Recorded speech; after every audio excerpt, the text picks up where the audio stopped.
Shalom Israel, giving all praise to Yahweh, Ba'ashem, Yahushua, Ba'ashem, Wakakadash. Double honors to the elders of GMS who rule well and taught us this truth. Salutation to you, Agim out there pushing this word and truth and sincerity, risking your freedom and your life to do so. Alright, so this is just an update on Hurricane Michael that just passed through Florida and killed a few people, but more importantly, destroyed a lot of things. And the topic I want to talk about today is the famine, you see, because what happens is when a tornado comes through, it not only destroys, but it destroys the food supply. You know, the homes that got destroyed have food inside. Now you can't get to that food because it's either spoiled or underwater or destroyed completely under the debris. Okay, and this is prophecy according to the scriptures on how the Lord would do this. You see, as one of the plagues. So I'm going to get this article and then I'm going to get a few scriptures. So this is from MSN.com. Residents of Florida coast increasingly desperate for food and shelter. You see, so their homes got destroyed, so now they're desperate for food and water. You see, look at this destruction that the Most High brought on his land. And it's only getting worse because the Lord is now starting to really starting to ramp up this destruction. You see? See, look at this. This used to be a home. It says damaged and destroyed buildings are seen during a post-Hurricane Michael flight by U.S. Customs and Border Protection Air and Marine Operations UH-60 Black Hawk helicopter near Panama City, Florida, October 11th, which was yesterday. See, this used to be a building, but now it looks like shredded paper. You see, it says Hurricane Michael, a Category 4 storm when it hit the Florida Panhandle on Wednesday, is now a tropical storm moving into central Georgia. In the picture, a family sits by a lantern outside their antique shop during the power outage. And another thing about power outages too is that the food goes bad. After 3 days, all the food is spoiled. You know, unless you have non-perishable goods like flour, um, nuts, seeds, peanut butter, water. But if it got destroyed during a hurricane, you can't eat it. So it's an antique shop during the power outage in the aftermath of Hurricane Michael. So this is just more destruction pictures. You see, this is it says Chris Allen looks into a flooded lower level of an antique shop during a power outage in the aftermath of Hurricane Michael. So you see, a power outage is going to have people go crazy too. You see, and they can't restore it. The damage is too great, and it's too costly. So let me just get into this article. It says Springfield, Florida. In this storm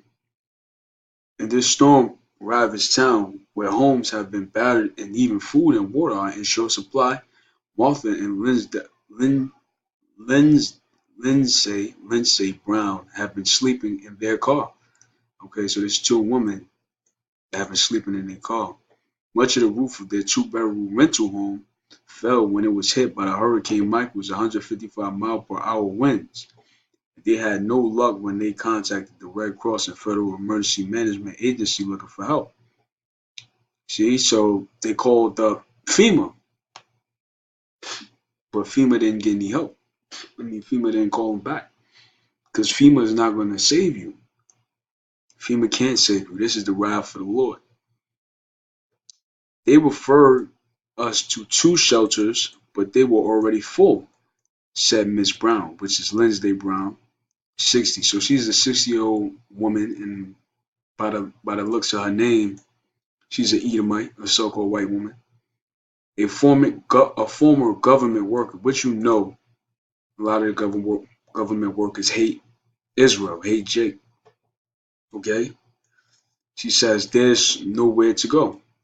Government officials were racing Friday to find a way to get food and water to the increasingly desperate people in the Florida Panhandle hammer by Hurricane Michael. And see, the thing about that is a lot of people stay behind not thinking that the hurricane was going to be so severe. So the hurricane came through, wiped out a lot of homes. A lot of people, most likely died within the home or is buried underneath the rubble of their homes. And not only that, the roads are flooded out. So even if they wanted to bring food and safety to these people, they can't get to them because the roads are flooded out. You see, so there's no way to travel over there but by helicopter. And even then, that's going to be in short supply. So it says, reading on, at a badly damaged Dollar General store on Thursday, residents trickled in through the open door whose glass had been shattered. Some took things they wanted, but most took things they needed, drinks and food, you see? And that's going into prophecy.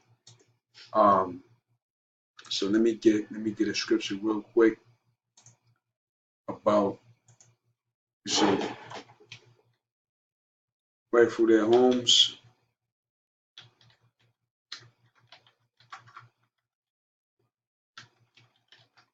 Matter of fact, that's in Second Ezra.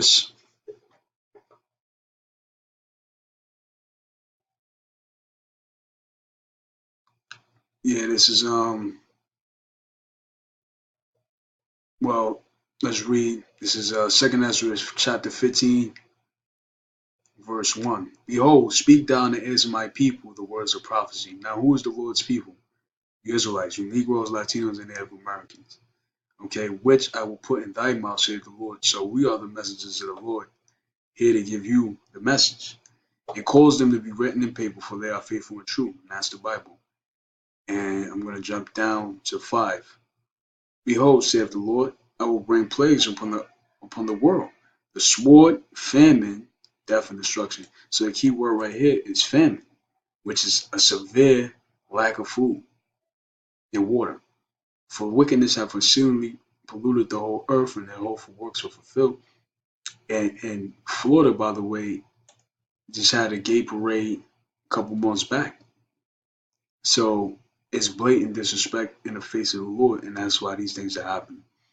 So it says, and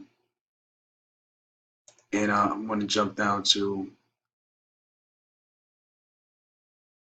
I'm going to jump down to verse 19 of Second Ezra 15 chapter. So it says, a man shall have no pity upon his neighbor, but should destroy their houses with the sword, meaning a gun, sword, machete, blade, you name it, and spoil their goods, meaning rob them of whatever they have, because of the lack of bread and for great tribulation. So this is what's about to happen here. You see? But it says, where's the water? One man asked. Another asked where he could find batteries. He said he had two small children, and when night fell, they were living in total darkness. A pair of men went in stealthily and came up with two large boxes of Gain laundry detergent. Which what can you do with that? Wash clothes. So that night, their children was in complete darkness. See, they said across the street from the Browns, 11 people said they had crammed into a tiny duplex to spend the night. Their own homes battered and open to the elements. Carl Jones, 43, said that they had seen no hint of government response as of Thursday night. Only thing is, the police came and said, you've got to be inside at nightfall, he said. So they have martial law over there in Florida. So, they can use that as an experiment just to see how the people are going to react. So it said many residents said their food and water were running out, and they were worried about the small children amongst them. One man said he had been driving over to the nearby bay filling buckets with water to flush the toilets. When is anybody coming to do something? Said Trinissa Smith, 48, a school bus driver who had been giving herself insulin treatment in the back of a car. I'm worried every day. We're worried. See? So that fear is coming upon them. So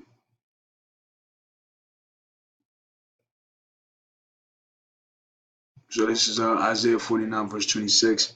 And I will feed them that oppress thee with their own flesh, and they shall be drunken with their own blood as of sweet wine. And all flesh shall know that I am the Lord, that I, the Lord, am thy Savior and thy Redeemer, the mighty one of Jacob. So the Lord is about to have them eat each other. You see? This is Jeremiah 11 verse 22. Therefore thus saith the Lord of hosts, behold, I will punish them. The young men shall die by the sword, and their sons and daughters shall die by famine. So, so we know that a famine is about to come. You see, this is Matthew 24 verse 7. For nation shall rise against nation, and kingdom against kingdom, and there shall be famines, pestilence, and earthquakes in diverse places. And this is exactly what's going on. So I'm gonna read on. I'm gonna finish this off, and then I'm gonna shut the video off. And it says, in In and around the nearby town of Panama City, there were reports of stores opening in some areas, where many neighborhoods remained without running water or electricity and could stay that way for days. Officials said that the National Guard troops have begun moving through neighborhoods, distributing meals and waters, and others, including the American Red Cross, were racing to set up feeding stations. And Bay County school officials were contemplating opening up more shelters. With so many people left without with homes left with homes that were uninhabitable or destroyed. Well, Brock Long, an administrator of FEMA, said emergency responders were focused still on search and rescue efforts and on reaching the hardest hit areas of the Panhandle. It could be a while before people can return to their homes, he said. Bottom line is, Bottom line, it was one of the most powerful storms the country has seen since 1851, Mr. Long said at a briefing on Friday morning. It's going to be a long time before they can get back, and there is no getting back. You know, this is the beginnings of trouble, and it's only going to get worse. He said workers were trying to clear roads and safely remove down power lines and rupture gas lines to help make it safe for residents to return to their homes. There is no infrastructure there to support you, he warned. Doing so, you are putting your life in danger. Mr. Brown, who is 57, said he and his wife would have avoided sleeping in the car and headed further north to find a hotel, but felt they need to remain close to their home. Already, there have been reports of looting at stores up the street. See, so now it's already becoming unsafe for them to even travel or sleep in their car because people are already looting. That goes back to the scriptures I just read. I'll read it again. And a man, verse 9, second Ezra 15, verse 19, and a man shall have no pity upon his neighbor. He's not gonna give a damn about you or your family, but to destroy their houses with the sword. Meaning rifle through it, check it out, see what you have, and take it from them. And spoil their goods. Yeah, that's what it means. Take your goods. Your good clothes, jewelry, your food, especially. You have a fine woman, you're taking her. You got a fine daughter, you're taking her. Killing you, killing your son. That's what's gonna happen because of lack of bread and for great tribulation. So, because of lack of bread and great tribulation, these people are gonna do that. So it says, he expected it to grow worse at nightfall, and that's exactly what's gonna happen. As soon as the sun goes down, he said, "Oh boy, yeah, now people start to loot because they need to." You see, so yeah, that's pretty much it, man. Just giving you an update that things are only going to get worse in Florida. You know, seeing the devastation, and this is not Photoshop. This is an actual image of what it's like in Florida, and that's going to breed a famine. You see, look at that. Toss the cars like toys. The wrath of the Lord. Look, it used to be a beautiful house. Um, White woman crying. Sheetamite. All right, so with that, shalom.